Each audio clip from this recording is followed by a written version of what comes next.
everyone, so today I wanted to discuss the screen time and the effects it has on young children. I believe that children need to be limited the amount of screen time that they are allowed to have. Yes, I totally understand that sometimes as a parent you just need to get things done and placing your child in front of the TV or giving them an iPad is a great distraction. This will allow you to get your stuff done. What I'm saying though, it needs to be limited. It cannot happen all the time, and here's why I believe that children need less screen time. One is the language development. They're losing out on conversation with one another. This, along with social skills. Your child is not, if they're not having that language piece, then they're obviously not interacting socially with one another. They're just interacting with an iPad who cannot talk back to them, who cannot hold a conversation. Another reason is for learning, a child learning of their fine motor skills and overall development. The first reason is the lack of language development that I want to talk about.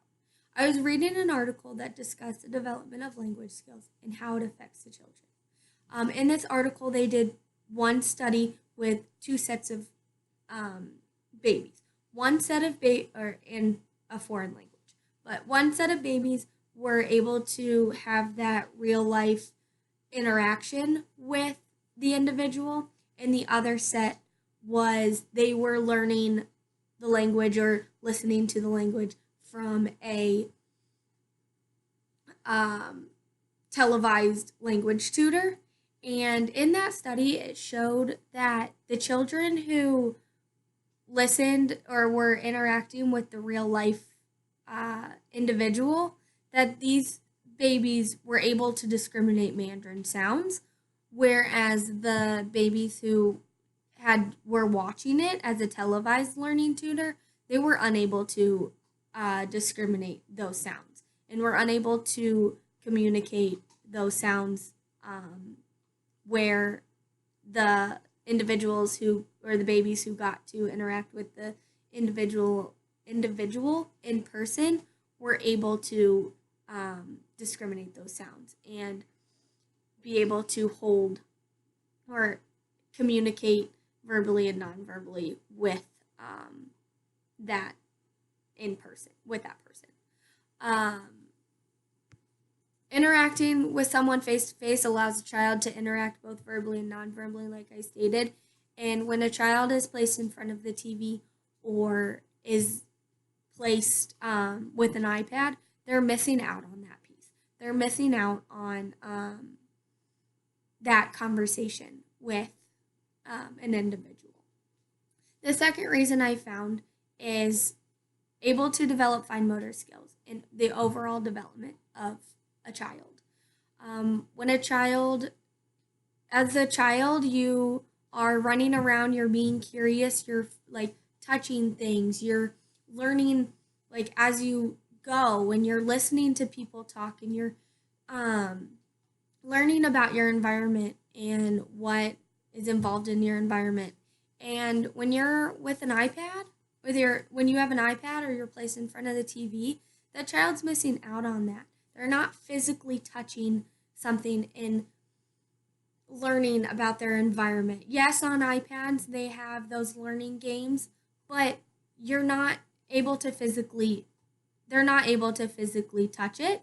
So those fine motor skills are not being placed. Like you can find puzzle games and stuff on the iPad, which is great, but you're not actually touching the puzzle piece. You're not actually putting them together. You're just sliding and connecting, but you're not really even connecting. You're just using one finger. And also, if the child is not being monitored, and then they don't know if they're getting the answer correct. They're not getting that feedback that they would if it was the parent interacting with them. And they're not learning from that. They're not getting they're not getting the correct answer. They're not provided feedback or help because the iPad or the TV can't talk back. If it asks you, what color is the sky? And the child says red, they're not going to come back and be like, nope, you said red. It's actually blue.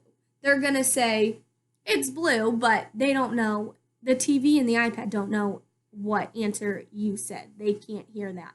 And so that child isn't learning that.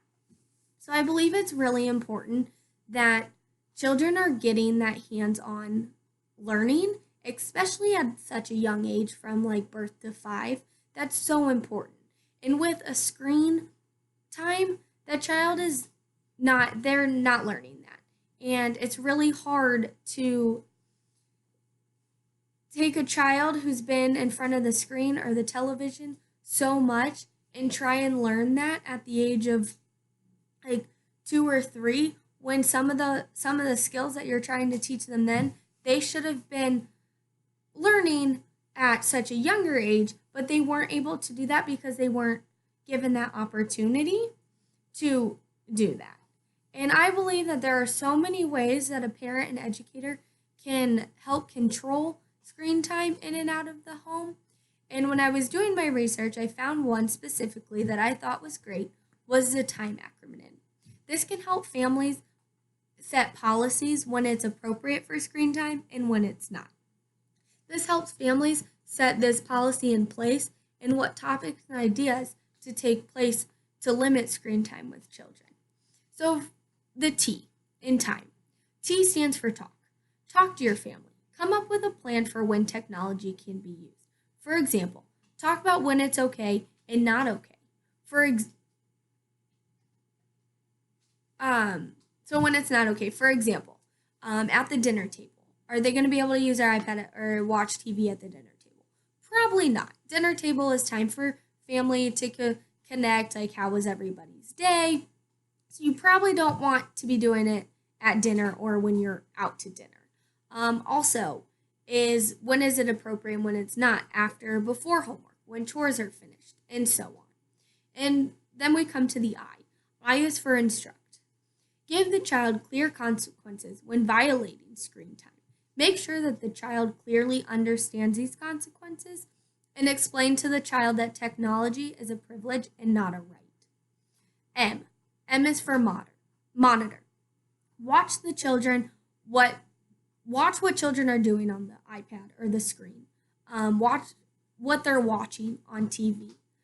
Make sure it's appropriate and they understand what is appropriate if you have not set those guidelines yet. Lastly, E. E is for encourage.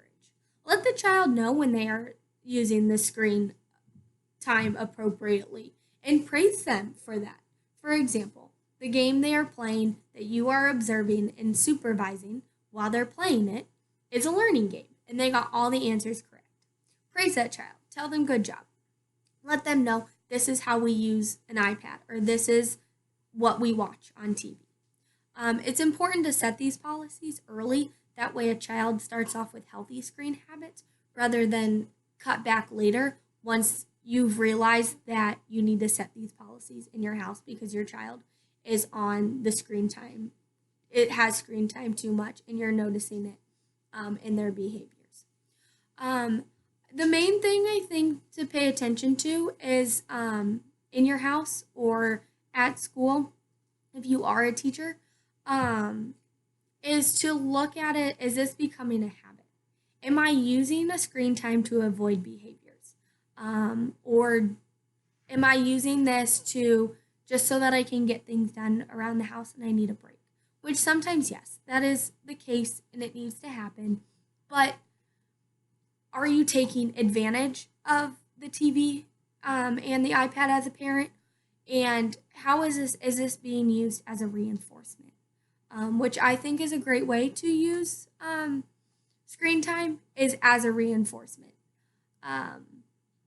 And especially with children 5 and under, screen time needs to be supervised at all times. It's important that when establishing when it's appropriate and when it's not, so that the child looks at an iPad as like, oh, this is fun and this is a reinforcement and I get so much time on the iPad or in front of the TV rather than it just constant. And I see that too much with kids nowadays that they're just always on technology.